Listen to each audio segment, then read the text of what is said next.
I've been through, acupuncture has been massively helpful to me. I had a lot of, anger in my liver, sadness in my lungs. I've been through a great deal of grief in my life at a very young age. And so talk to me about the emotional clearing technique. So the emotional clearing technique basically works by assessing what particular emotion you're having at the moment. For instance, we'll say worry. And then through a series of muscle testing, we'll actually see, is it actually related to the stomach? Is it related to the spleen or pancreas? Because all three of those will actually have a connection to worry. So once we know that, then we can say, okay, so where is it in your life right now that you're worried? And we assess where that particular is. Say they're worried about finance. So then we go back to what was the original time that you had financial worries, and we'll take them back to a time where the first time where they really had that emotional stress or trauma or worry in that respect. And so then we do a thing where we connect the emotional reflex points with the organ system. We do the clearing part down the spine. And that's phase one. We recheck to make sure we've cleared that point. Then we go through a series of statements, we'll call them, that actually reestablish or reinstall a new thought or pathway. So if the emotion is worry, I would say, what is the opposite of worry? Right? So the person would say, well, I'm not worrying. Well, we need more of a positive phrase. So each person would have a different take on what that is. It might be freedom. It might be confidence. It depends on what it was. So then we go through a series of, I think it's like 12 statements that accesses different parts of the brain. Like I give myself permission to feel confident and free. I give I choose to, I decide to. We just go through a whole series of these reestablishing that phrase, and it's like reestablishing a neural pathway for them. So by the time the session is done, what ends up happening is the person, when we go back and think about that initial time, even for the time in the moment, there's less of what we call an emotional charge or less emotion around it, and that helps them to move past that particular scenario. And that's emotional clearing. And that's emotional clearing. And so that's one of the ways in which your practice has evolved over years. So what are some others? Well, after the emotional clearing technique, I actually went and got certified in advanced nutrition with the Loomis Institute. I do a lot of enzyme therapy and that type. Enzymes are what drive our body. So we're going to use a lot of different enzymes to help strengthen the weakened organ system. Well, from there, started my functional medicine type approach. Then I was like, okay, now we've got the system energized with chiropractic, Chinese medicine and acupuncture. We're bringing more energy and getting it flowing again. We're breaking through the emotional clearing blocks. Now we have some nutrition. Now how do we bump up the energy? And so that's where I started getting to more energy type work, which I started out, I got my master in Usai Karuna. Then Asai Reiki and then Karuna Reiki. So I got my master teacher in those. And then I did the reconnection with David Pearl, another energy work to really ground and connect you to heaven and earth. And then I get into quantum healing, and quantum healing kind of pulled a lot of that together so that I learned how to use my body to actually move energy and move energy to people. So whether I was putting in an acupuncture needle or working on somebody, I could actually bring more energy to their system just through that. So that took me into the energy part. Okay, and this fascinates me. I don't know if you could tell by my face lighting up, and but I'm absolutely fascinated by it. I have recently completed my attunement for Reiki Master as well. Thank you. Yeah, the Usai. But I'm fascinated by this because it's not really something that's easily grasped. And for most people, you talk about it and they look at you like you have a foot growing out of your head. But it's very real. I've experienced it, and it's very real. And so when people look at you like you're nuts, like most of the time, like most of the time, like they do when I talk about this, how do you bring this down to earth for them and make it real? Well, a couple of things. One is it's actually being used in a lot of, we'll say, operating rooms to where they actually have somebody doing energy work over the person's head while they're having surgery, and they're showing, it's blood loss, better healing time, less infections, all those types of things from the energy work. So even though there's not a lot of scientific research on that part, it at least is bringing it into the mainstream. Yes, absolutely. There's a lot of it out there. It's just not made in the medical or in the operating room. The other research that comes out is just showing how our body is basically electric. And what I tell people is that we are energy generators. You don't get energy from coffee or from an energy drink. We have to actually generate it. We have little organisms in our body that generate our energy called the mitochondria. And if those mitochondria are malfunctioning, we have to correct that. So one of the things that Reiki does, I'll do you've learned this in Reiki, but when you do this, when you rub your hands together, you can feel the warmth.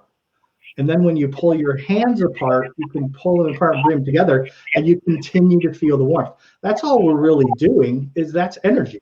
And so we're going to help bring that energy into the body. So whether we use, Usai, or if we use quantum, it doesn't matter. We're helping to channel the energy to the system so that the body can actually use it to heal. And again, moving it through constricted, it's kind of like traffic in LA, right? We have to get through that traffic. And so we're going to clear a path so that we can go right through. I love that. That's a great analogy. And I have some friends, I'm sure, that are listening to this who are energy workers who are going, okay, wait, you're talking about some different types there that they may not be familiar with. So can you share with us some of the distinctions rather between those different types of energy work? Well, I think obviously Reiki has very specific background and using, the specific symbols and things like that. And as I progressed into the reconnection from that point, reconnection therapy, reconnection healing is really how we're functioning on Earth, being gifts from heaven, really. And so it's reconnecting that heaven to Earth piece. And quantum healing kind of combines both of those, in my opinion. We didn't really have to use symbols anymore, but I think with my background in Reiki, I was able to bring that energy in, but now instead of just channeling it through, I feel like I can direct it more with quantum than just letting the body use it by itself. For instance, putting in an acupuncture needle, right? I can insert an acupuncture needle, and as I spin the needle in, I'm actually intending energy into that point so that we can actually move energy through that system more effectively for the treatment. When you're doing an assessment and you're deciding where to direct this energy, how do you know? Is it instinctual? Is it intuitive? Are there scientific, points that you're looking at? I guess it's a combination of the total intake assessment. But tell me a little bit about your methods and technique. So I'm going, we go back to how this all started, right? I started with chiropractic. So between chiropractic and acupuncture, those are really my two basic techniques that I use to decide, okay, where am I going to treat today? We have, what is your overall goal, and what are we going to work on today to help you reach that goal? So it's going to change each and every time, just like when you do Reiki and you get drawn either to the lung or to the intestine because they need more energy. We're going to assess and see where that is. And we do that through tongue diagnosis, we do that through pulse diagnosis, we do that through alarm testing, we go through. And once I find out what the primary is, that area that I'm going to work on for the day, then that's where I move towards energy-wise. Like I might start at the base of the skull. Everybody loves that massage technique where your fingers get in there and start lifting the skull up. But at that same time, I'm doing more of an assessment of how the energy is flowing top to bottom. And if we need more energy to the right, I can work on the right side of the body while they have needles, or vice versa. Okay. And all right. So one thing I want to touch on when we talk about energy is grounding and separating your energy from the energy of others. And I think that this is important to touch on right now, especially because, I'll bring it down to my own analogy, or my own example, if you will. I walked into the grocery store the other day, which is an interesting experience during this pandemic. And I noticed, because I am very sensitive to other people's energy as an empath and intuitive, and as I was walking through, I felt anger from some people and I felt fear from others. And it was just this mishmash of low vibrations that I hadn't really experienced on such an intense level in one place and in quite a long, really ever. How does someone protect themselves from other people's energy? Do you see people taking it on, and how do you ground? So that's an interesting question, and I love that question because I teach grounding to patients all the time. Grounding is a way of releasing pent-up energy in the body. We've got, if you look in acupuncture, the kidney meridian is the organ system, the meridian system that helps your body to ground. It's the only acupuncture system that has an acupuncture point on the bottom of the foot, if this were my foot. So when the analogy I use, if you've ever walked on the beach, the water's rolling over your feet, it just feels so good. You're so calm, you're stimulating kidney 1 to help calm the body, help relax it.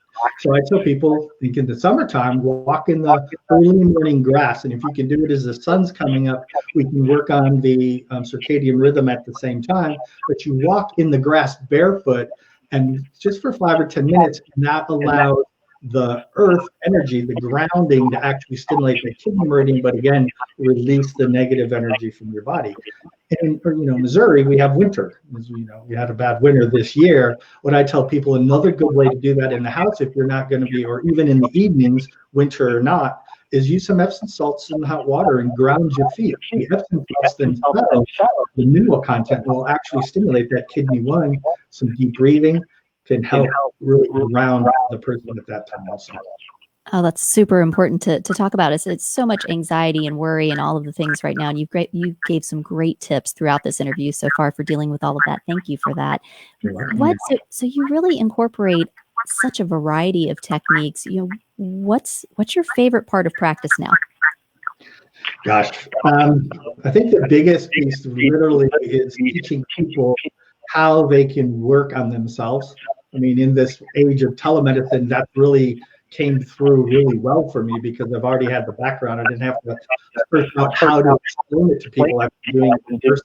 But it's really using a few acupuncture points, some Qigong breathing techniques, motion techniques, whatever it is, or essential oils are another big part of my practice, is how can we affect the energy of our body? Remember, we're energy generators. So it's up to us to generate the energy. How can you do that?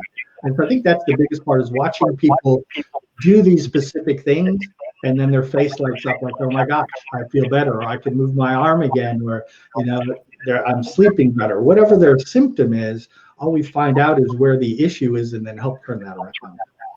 Talk to me a little bit about essential oils. That's such a hot topic. So many people are getting into and on board with essential oils these days. How do you use that in your practice? Well, I use them in practice and everywhere, actually. So essential oils are just that. They're the oils of a plant. They're the lifeblood of the plant. And just like the lifeblood, they have a specific vibration. Now, essential oils are they're basically aromatherapy, right? But we have therapeutic grade, and we have those that are just aromatherapy. So we use the therapeutic grade oils, and the idea is by breathing them, we inhale, get this up into the limbic system of our brain, and that helps calm us down. We can actually stimulate the lungs, the tissues. It just depends on what we're trying to do. So with allergy season, we're using a lot of lemongrass, some raven, things to help open you up, and so you can breathe a lot better is the big thing. I love that, and we use those at our house all the time. It's amazing the impact that they can have. Such a simple thing. And we diffuse them in the air too. So sleeping, you put the stress away, lavender, those types of things. I love that. So you've been through so much, and now you incorporate so many different things. You see all types of people, and I love what you said about people that have been told there's no hope. So what advice do you have for people out there who are struggling, not getting results that they want?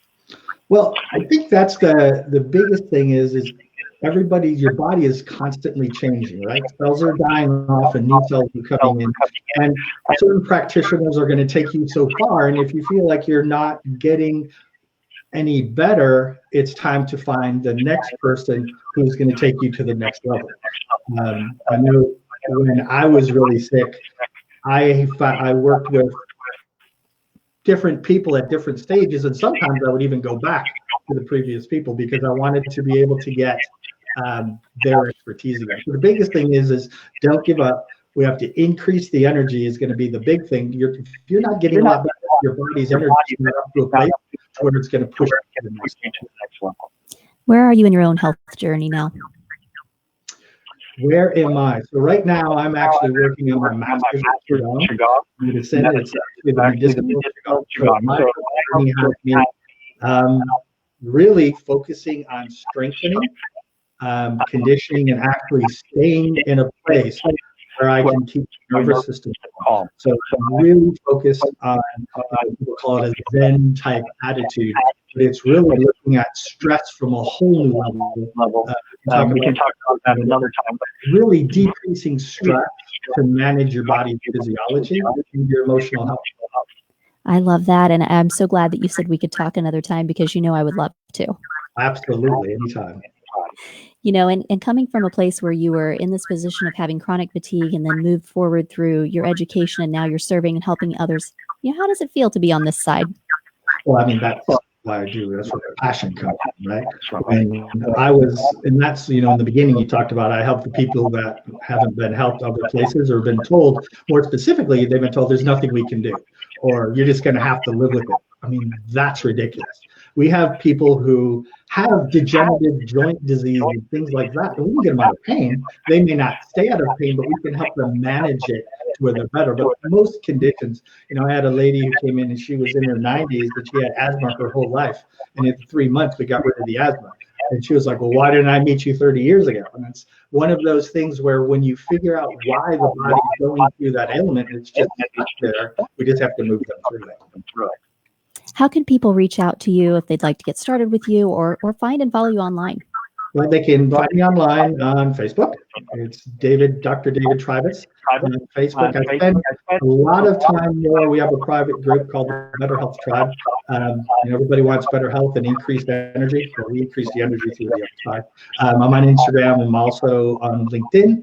And during the day, I work at Palm Health in Ladue. Fantastic. Well, I want to, again, just thank you so much for being on, sharing your wisdom and knowledge. I'd love to have you on the show again. Absolutely. Just let me know when. Awesome. Go make it a great day, sir. Thank you so much. You too. Live a happy, healthy, and energized life.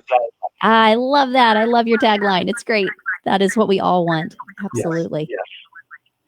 Well, thank you for listening to Get Real to Heal on KWRH 92.9 FM. As a certified integrative health coach, I work with clients as individuals or groups in a client-centered process, empowering them to achieve their goals related to health and wellness in all of its aspects: physical, mental, relational, emotional, spiritual, environmental. I look at the whole person and help him or her to create sustainable change. And I offer free virtual or phone consultations, so reach out to me anytime. Here's the number. It's 314-583-6749, or you can reach out online at amandalaplant.com. Be sure to follow me on social for helpful tips and to check out this and other episodes of Get Real to Heal at facebook.com/GetRealToHeal or on Instagram and YouTube at Get Real to Heal. As a podcast, you can find this and other audio versions of this show at soundcloud.com/GetRealToHeal anytime. We will see you next week. Go make it a great day.